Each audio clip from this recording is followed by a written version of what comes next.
short-term county chairman for Torrance County, and I've been on the State Rules Committee for 6 years. I always get, they say, Rick, you got to tell people a little bit about who you were, who you are, where you came from. Well, I'm a product of New Mexico, born and raised in the South Valley in Albuquerque. I was the first person from the University of Albuquerque to graduate with 3 degrees in 4 years at age 21. I went into the Army, served my country in Europe, got out, went in the reserves, became a federal agent with the Defense Investigative Service, and I got activated for Desert Storm. Served Desert Storm, that was nice and quick.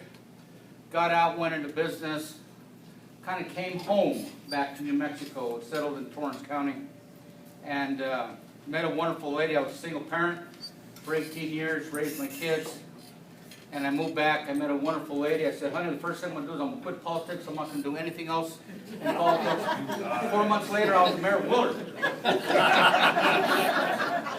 6 months after that, I was chairman of Torrance County, and have been ever since. I'd like to thank Linda. Where's Linda? Oh, I'm sorry. And Margaret. Margaret, we became friends because Margaret took a task from a disorganized county to make sure that your all's delegates were represented, and she took those proxies, got a ride with a good friend, Victor Contreras from Doña Ana County, and made that convention and represented Grant County. So I'd like to give Margaret a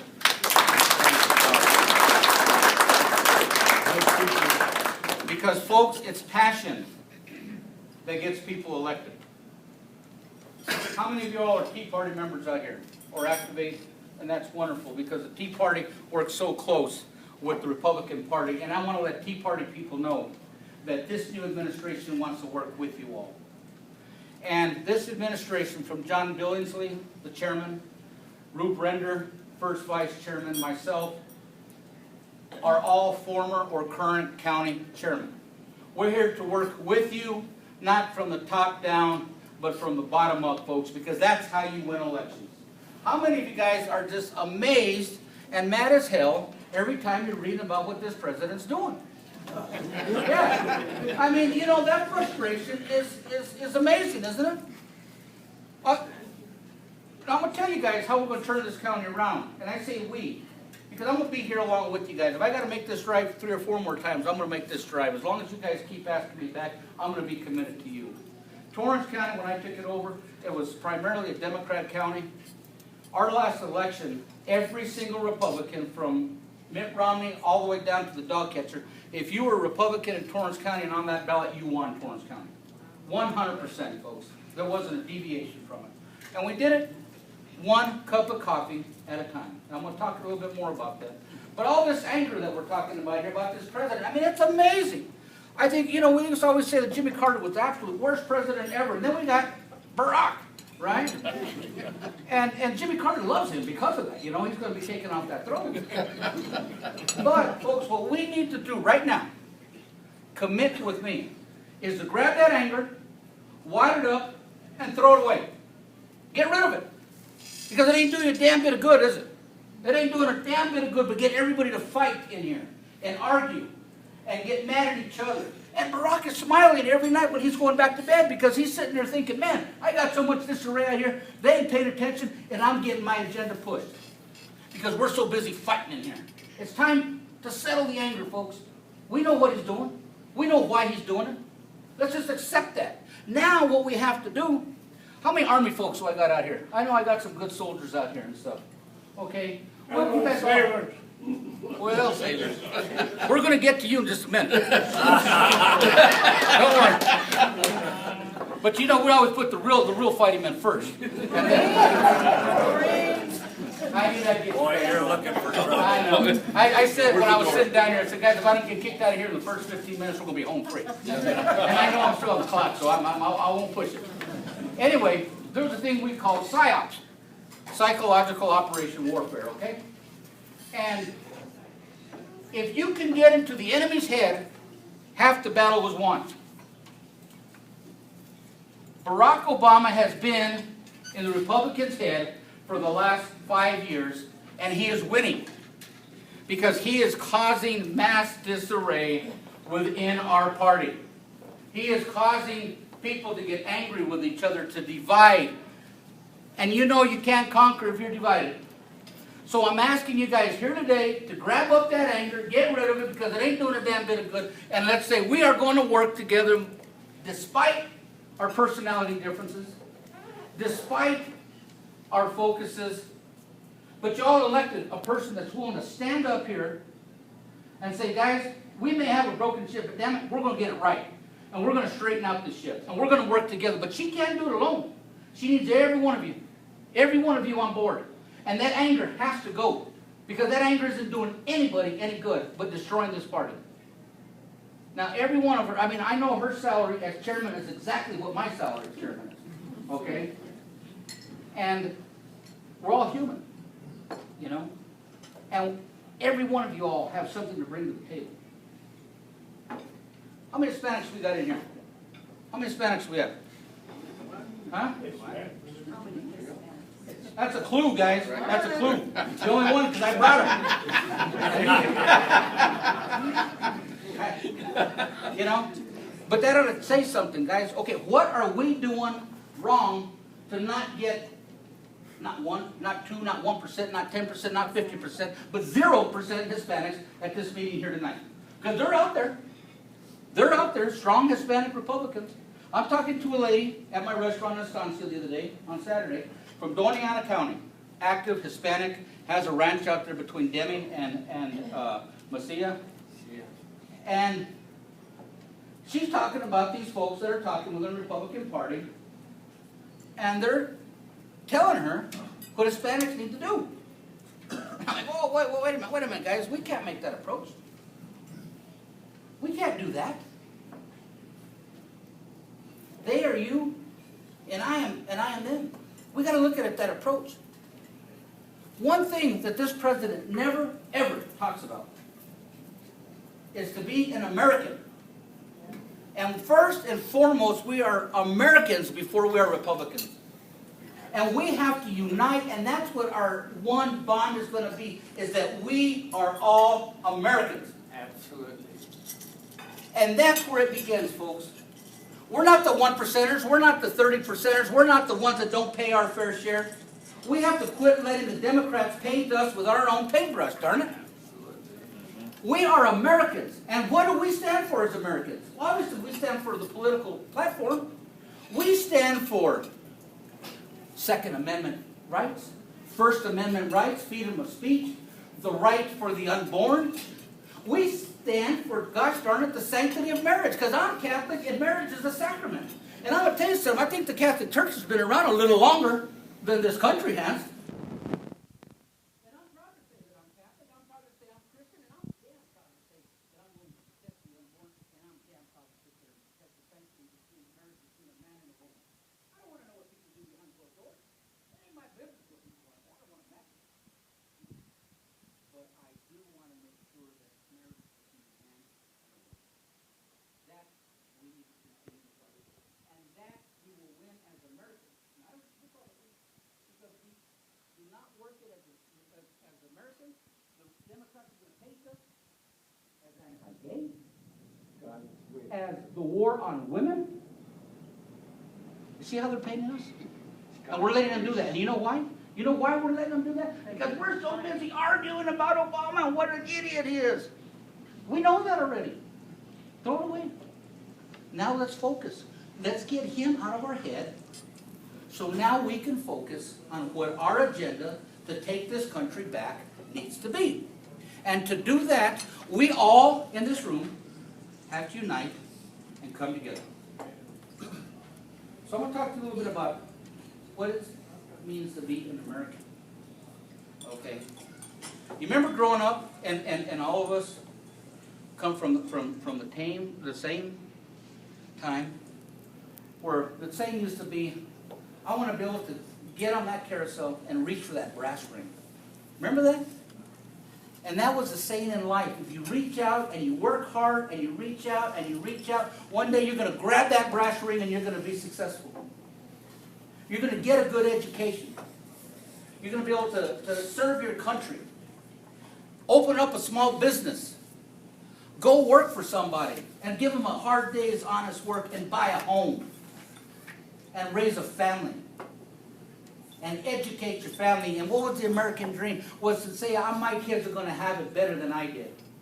And I'm going to make sure that they're better educated than I got.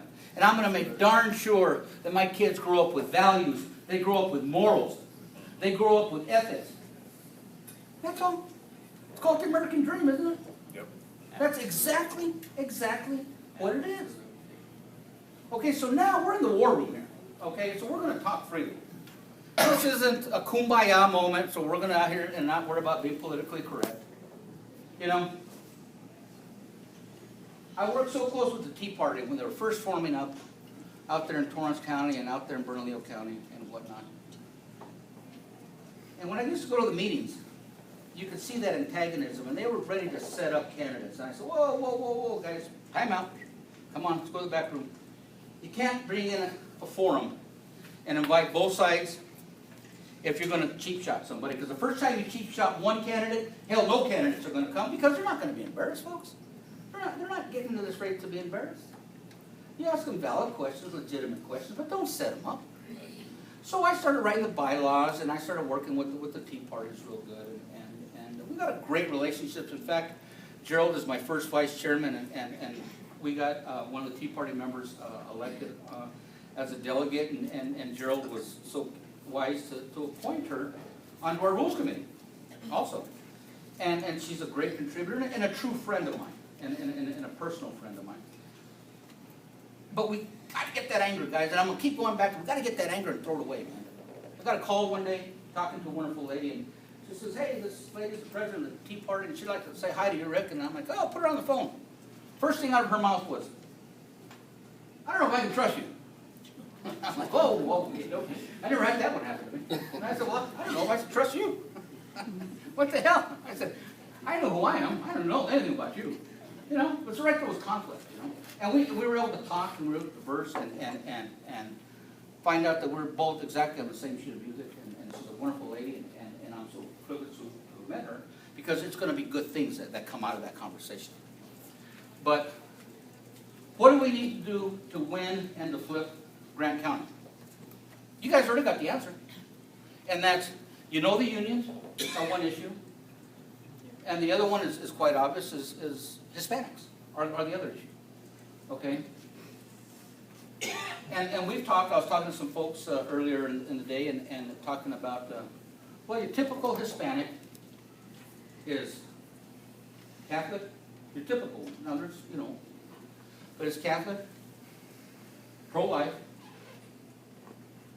pro-family, wants her kids to get educated, very much for the sanctity of marriage. So what we're saying is that they're basically Republicans, they just don't know that.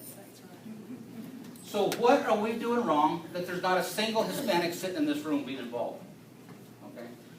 I gave a speech one time at a convention, and this lady is, God bless her, I love her to this day. She came up, she goes, Rick, how do I go and reach out to Hispanics? You don't reach out to them. They are you, and you are them. They're called your neighbors. They're called, when you sit in the doctor's office, oh, what a beautiful child, Goldilocks right here, you know, reaching out to this beautiful young lady here. But you say, what a wonderful daughter you have. See, you got to remember, everybody in this room has a story. Gentleman, proud military, except for the fact that he wears like camouflage shorts. You know, still a good guy. But everybody here has a story. And everybody's proud of their story, whether you were a housewife, whether you were a scientist, whether you worked in the fields, whether you worked in the mines, whether you, like me, I mean, I kind of just try to stay out of trouble. I think that was my full-time job.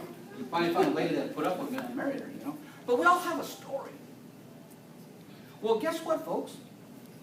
So does that other person sitting at the dentist's office, sitting in the barber chair. And we, as good Republicans, have to learn to listen more and not get our message out, because you know what our message is?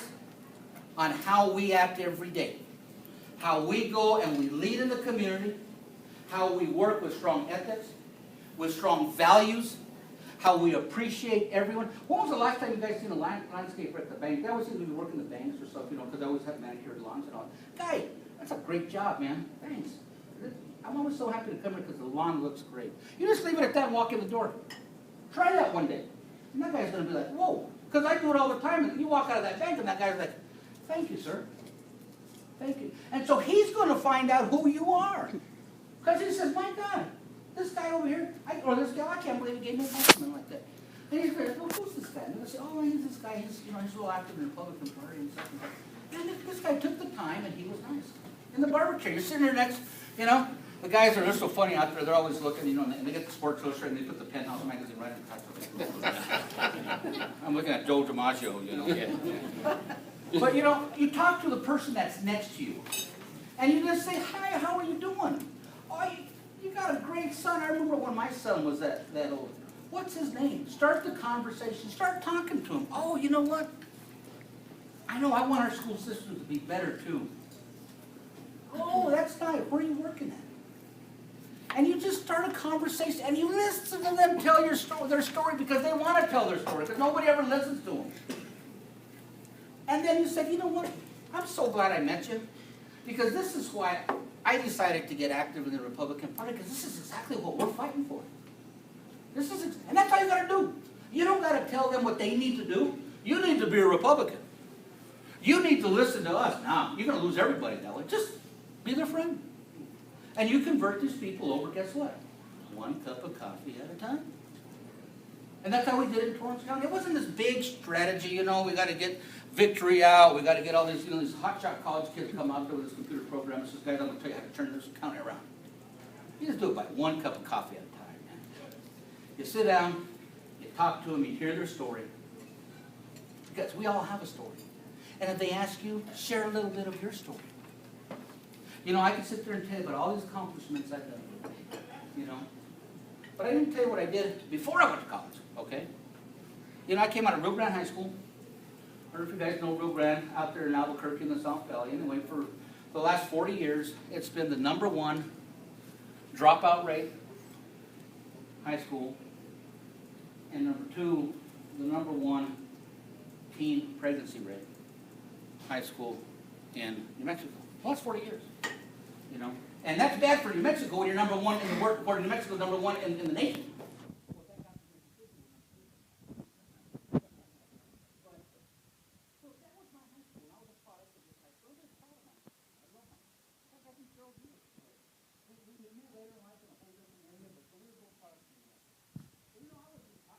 Sports guy, you know, athlete of the year, voted class favorite and all that. And man, I tell you, I just had to keep up with these statistics, you know. So what did I do? I knocked up my girlfriend.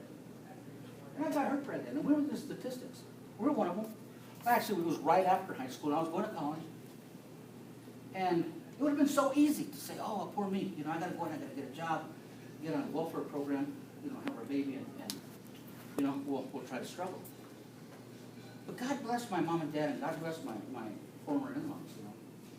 Because they said, no, man, you know, you're going to be the first one to go to college. And that family just banded together. And I worked full time when I got these 3 degrees. I worked 44 hours a week.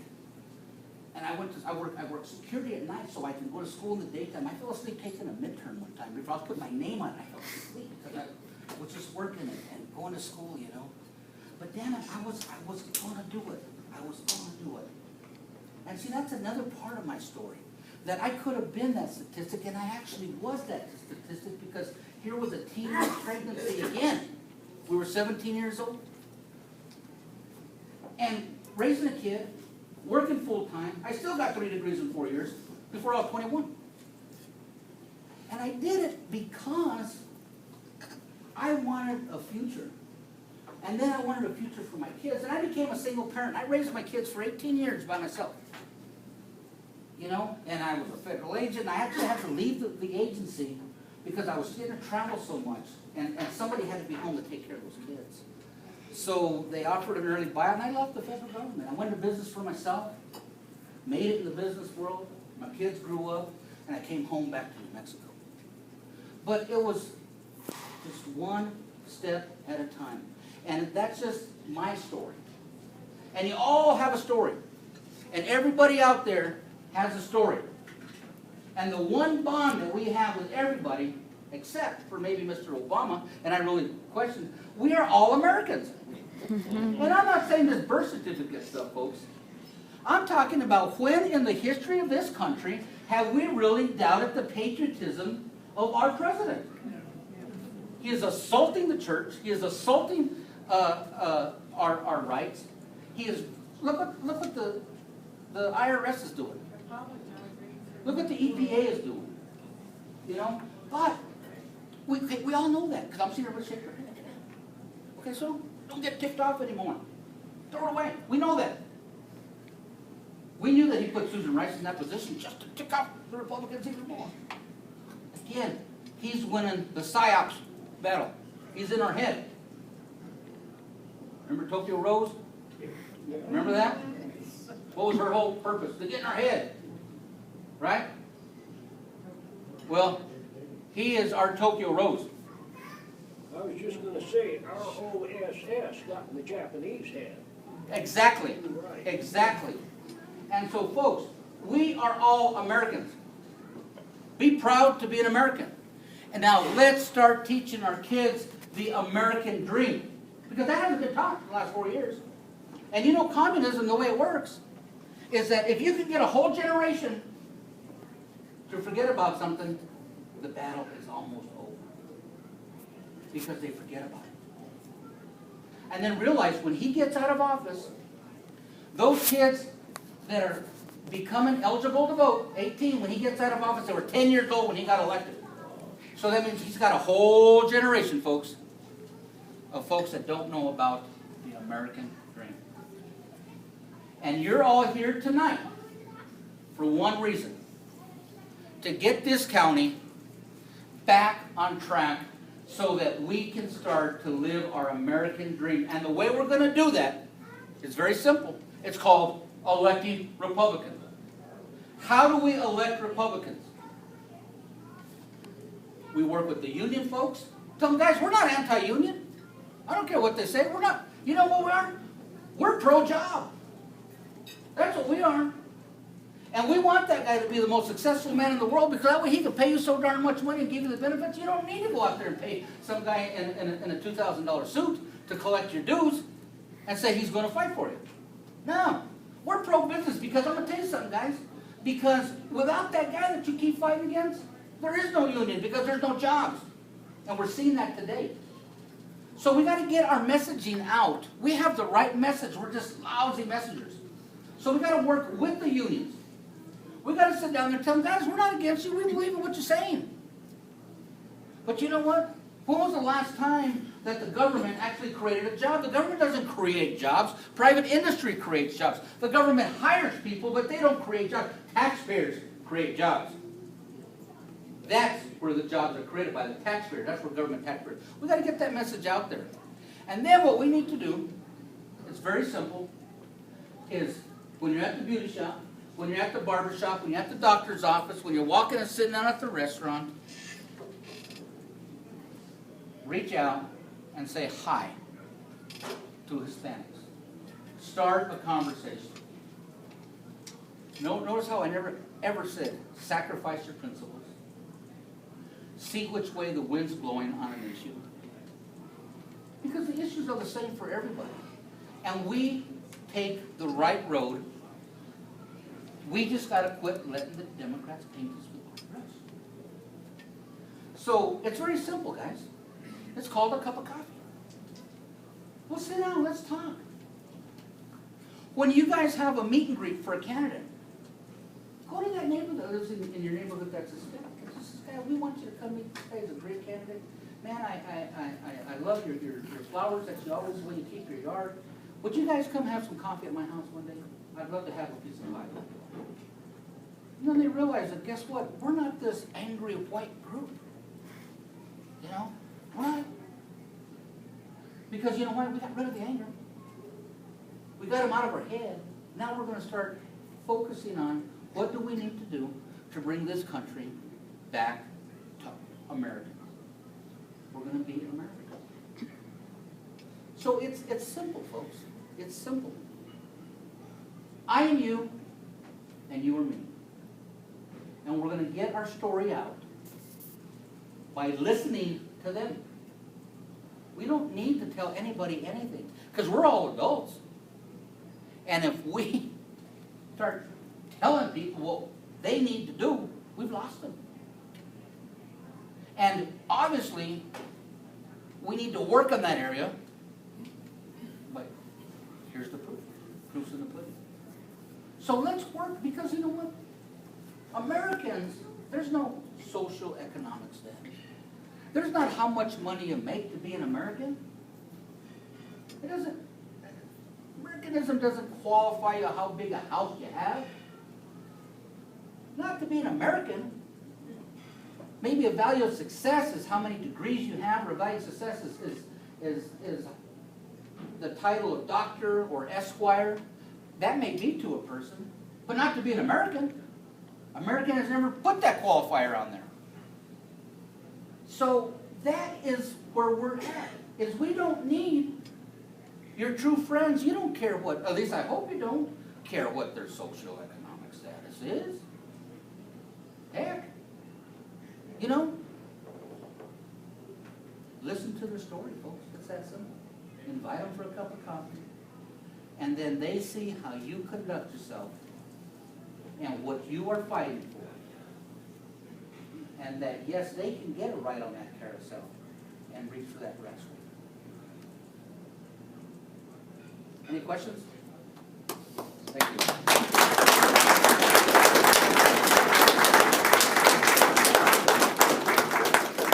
I hope I didn't take too long. Are there any questions? Yes, sir. Have you ever heard back in the middle 70s about high school problem kids and what have you, dropouts and so forth, of the CETA program? That was a program put in by, I can't think of the senator, anyway, to basically try to get these kids into work, into places and everything like that. But, I have my own business there of hydraulics engineering and mechanicking and whatnot. And I think I have roughly about, all told, a little over 20, about 21 kids come through. I was able to do something for about 8 of them. But you made a difference to 8 of them. That's right. You know, and that's the big thing, is I have kids every year that I hire to go work up at my ranch, my restaurant. We hire kids from the FFA, you know. I, as chairman, got to be really good friends with Heather Wilson. And I had a neighbor friend come up to me and says, my son from Tehique, now population of Tehique is 162, and that's during a family reunion. You know, but I had a family come up to me and say, Rick, my son wants to go to the Air Force Academy. And I said, well, he's lost. I said, if you want to go to West Point, I talked to him. Anyway, I said, you know what?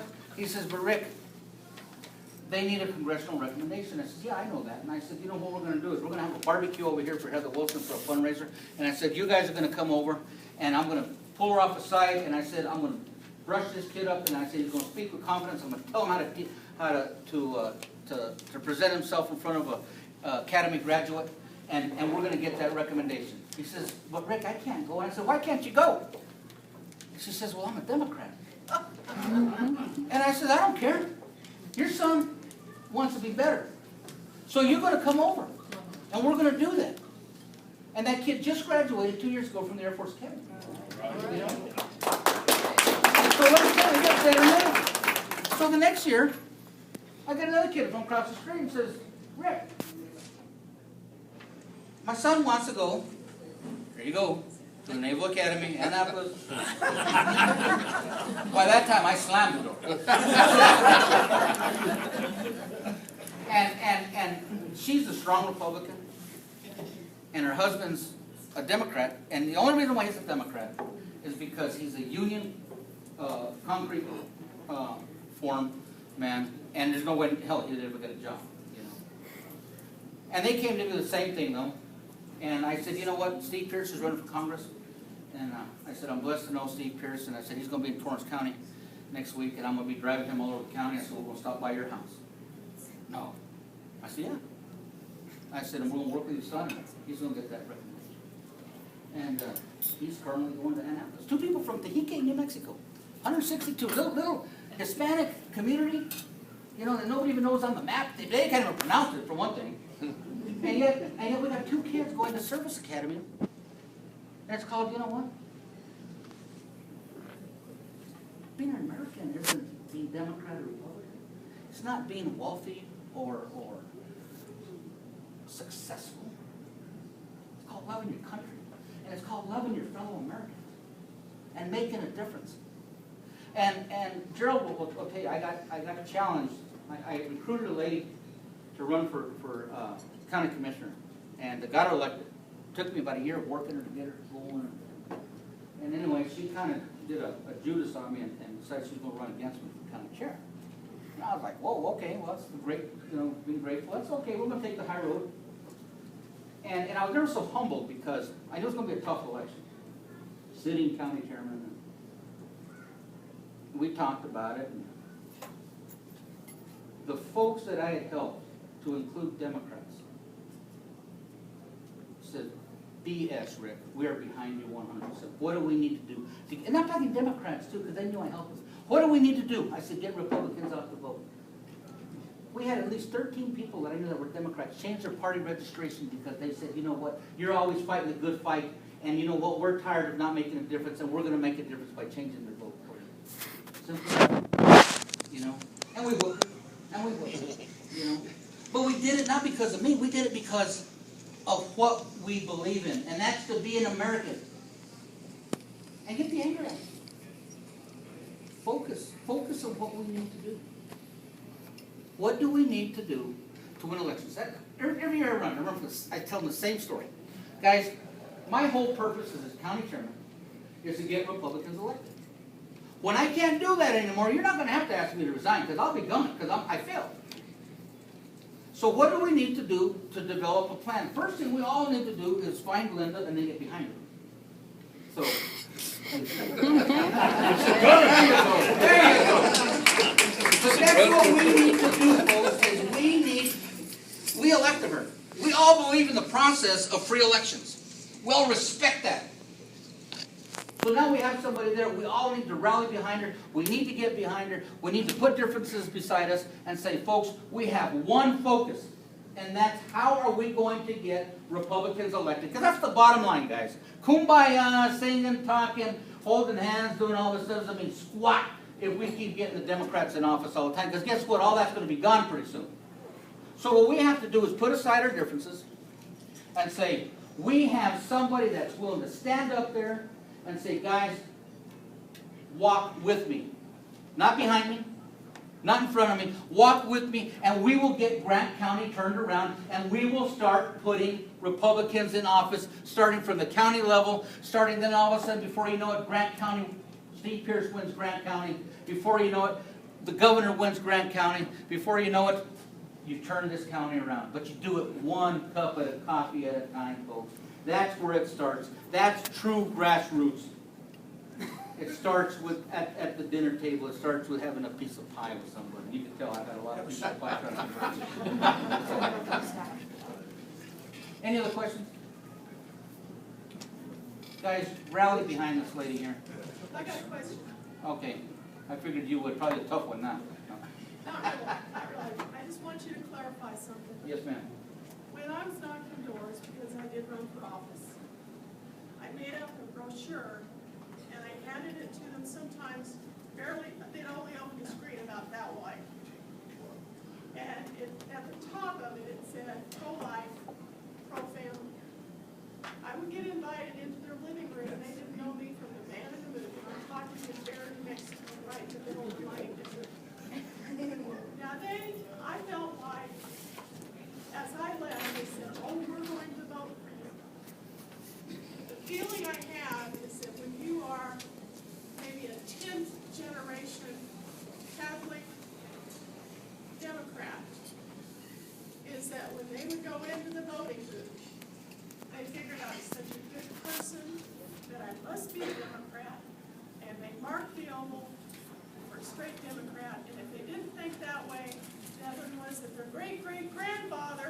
sitting on their shoulder, watching how they vote.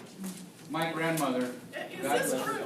No. Is this true? Yeah, my grandmother, God bless her, I mean, she was my best friend, and I grew up, my dad was Bruce King's first campaign manager, so when I was a young man, I got introduced to politics, and I remember going on trails. I can tell you guys stories about the old campaign trail with Bruce King, and Woody, that was my dad. Woody, we're out of gas money. Back then, hell, you didn't fly in airplanes all over. You got in the old pickup trucks, and you went town to town, and Bruce King shake everybody's hand and get elected.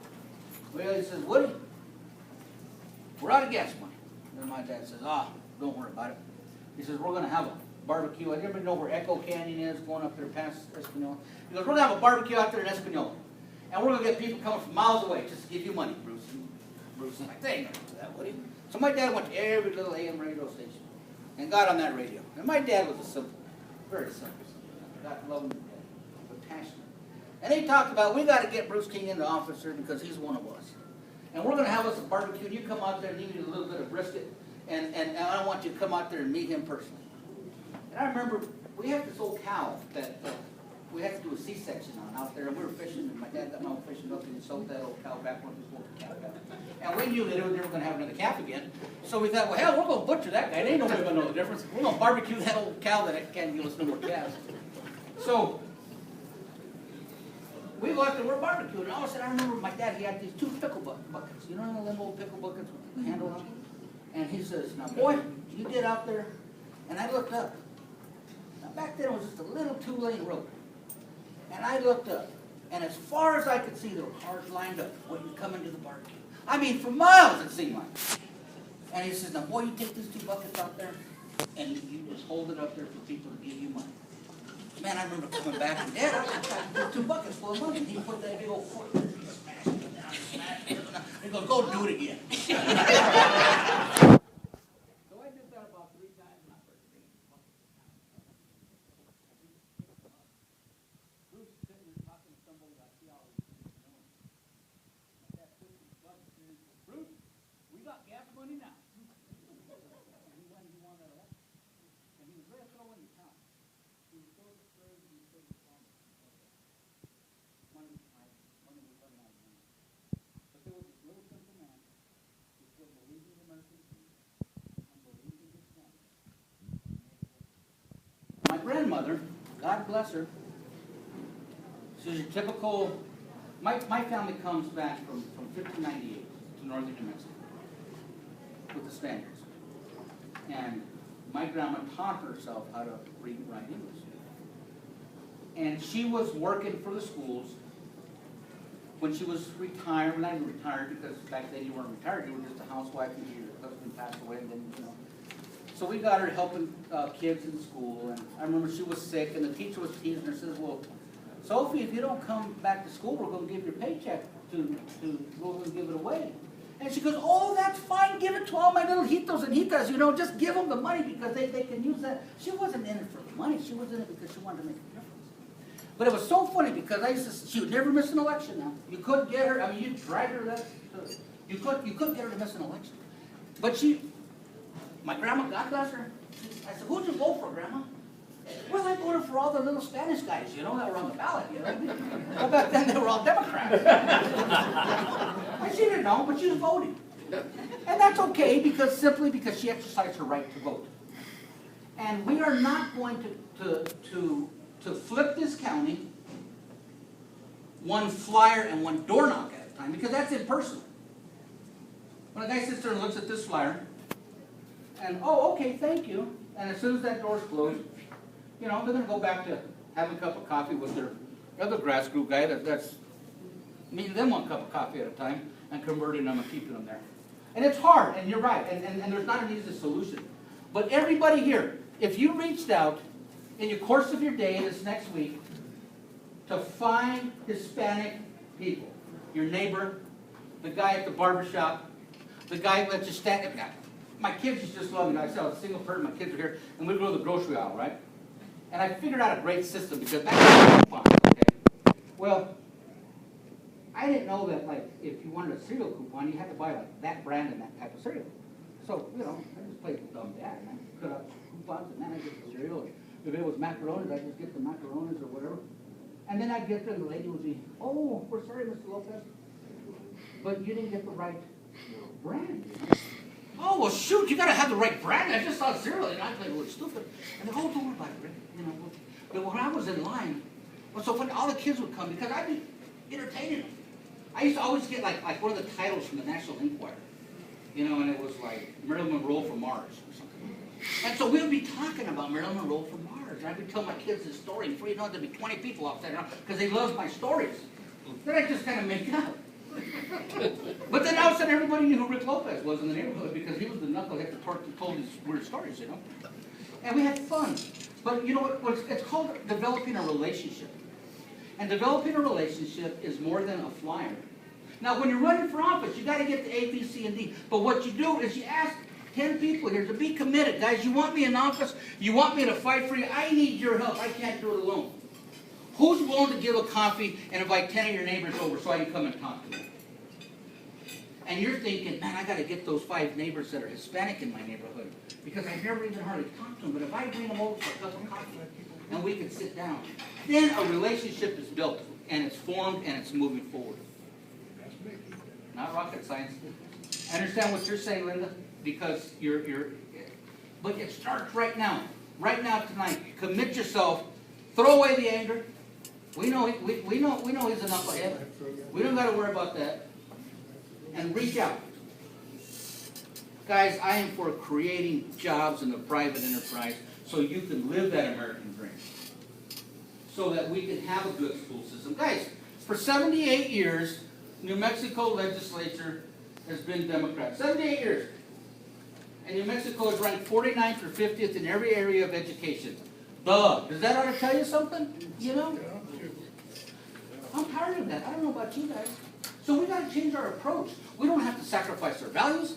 We don't have to sacrifice our morals. We don't have to sacrifice our ethics. All we have to do is be able to reach out and listen to their story.